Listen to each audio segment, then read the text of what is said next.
नमस्कार मित्रांनो, मी प्रवीण अहिरे तुम्हा सर्वांचं पुन्हा एकदा स्वागत करतो आपल्या एका नवीन व्हिडिओमध्ये। तर बघा मित्रांनो, आजच्या व्हिडिओमध्ये आपण अतिशय महत्त्वाची माहिती पाहणार आहोत, ती म्हणजे अशी की जिल्हा परिषद भरती 2023 विषयी।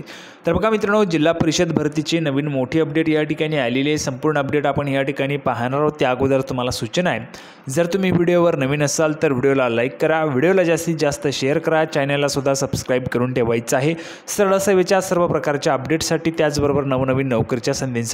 तर बघा, जिल्हा परिषद भरतीची नवीन मोठी अपडेट काय असणार आहे, विद्यार्थ्यांसाठी अत्यंत महत्त्वाची माहिती आहे। संपूर्ण माहिती आपण या ठिकाणी पाहूया। तर बघा मित्रांनो, संपूर्ण अपडेट आपण या ठिकाणी पाहत आहोत। पाहू शकता बघा, जिल्हा परिषदेतील 4 संवर्गांच्या भरती निवडणुकीनंतर तर बघा 4 संवर्गांच्या जे काही भरती आहे ती निवडणुकीनंतर पाहायला मिळते। संपूर्ण माहिती काय, लोकसभा निवडणुकीच्या आचारसंहितेचा फटका जिल्हा परिषद कर्मचारी भरतीला बसलाय। परीक्षा केंद्र न मिळाल्यामुळे 4 संवर्गांच्या परीक्षा पुढे ढकलण्यात आल्या असून या परीक्षा आता लोकसभा निवडणुकीनंतर होण्याची शक्यता आहे।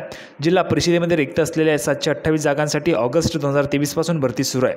20 संवर्गातील पदे भरण्यासाठी अर्ज मागवण्यात आले होते। 20 पैकी 16 संवर्गांच्या पदांच्या ज्या काही भरती प्रक्रिया त्या झालेल्या आहेत, परीक्षा झालेल्या आहेत, परंतु आरोग्य सेविका, आरोग्य सेवक असेल, त्यासोबतच औषध फवारणी व कंत्राटी ग्रामसेवक पदांच्या ज्या काही परीक्षा आहेत त्या राहिलेल्या आहेत आणि त्या आता त्या ठिकाणी आचारसंहिता जी आहे त्या आचारसंहितेच्या नंतरच त्या ठिकाणी होणार आहे, म्हणजेच लोकसभा निवडणुकीनंतरच त्या ठिकाणी होणार आहेत, म्हणजेच जूनमध्येच त्याचं नियोजन आपल्याला त्या ठिकाणी पाहायला मिळणार आहे।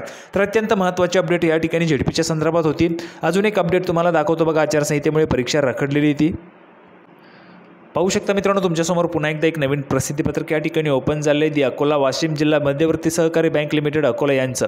तर बघा, विषय बँकेच्या कनिष्ठ लिपिक पदासाठी IBPS मार्फत घेण्यात येणाऱ्या परीक्षेबाबत बँकेत नव्याने कनिष्ठ लिपिक पदासाठी दिनांक 26 जानेवारी 2024 रोजी जाहिरात प्रसिद्ध करण्यात आली होती। त्यानुसार 9 फेब्रुवारी 2024 पर्यंत ऑनलाईन अर्ज प्राप्त झाले आहेत, परंतु लोकसभा निवडणूक 2024ची आदर्श आचारसंहिता जाहीर झाल्यामुळे IBPS मार्फत घेण्यात येणारी परीक्षा लोकसभा आचारसंहिता संपल्यानंतर घेण्यात येईल। तर बघा, IBPS मार्फत मित्रांनो जी काही परीक्षा होणार आहे तर ती लोकसभा निवडणुकीच्या आचारसंहिता संपल्यानंतरच होणार आहे। तशाच पद्धतीने झेडपीची सुद्धा परीक्षा जी आहे ती लोकसभा आचारसंहिता जी आहे, लोकसभेची आचारसंहिताची संपल्यानंतरच त्या ठिकाणी झेडपीच्या सुद्धा परीक्षा घेण्यात येणार आहे व त्याबाबतची माहिती पात्र उमेदवारांना IBPS मार्फत परस्पर देण्यात येईल, याची उमेदवारांनी नोंद घ्यावी। तर बघा, जिल्हा मध्यवर्ती बँकेचे असेल किंवा मग झेडपीचे असतील, त्यासोबतच अजून आदिवासी विकास विभाग असेल, नंतर अजून महाविद्यालय असतील, तर यासुद्धा परीक्षा रखडलेल्या आहेत आणि त्या आदर्श आचारसंहिता संपल्यानंतरच, म्हणजेच जूनमध्येच तुमच्या ज्या काही परीक्षा आहेत त्या होऊ शकतात किंवा जूननंतरच तुमच्या ज्या काही परीक्षा आहेत त्या होऊ शकतात।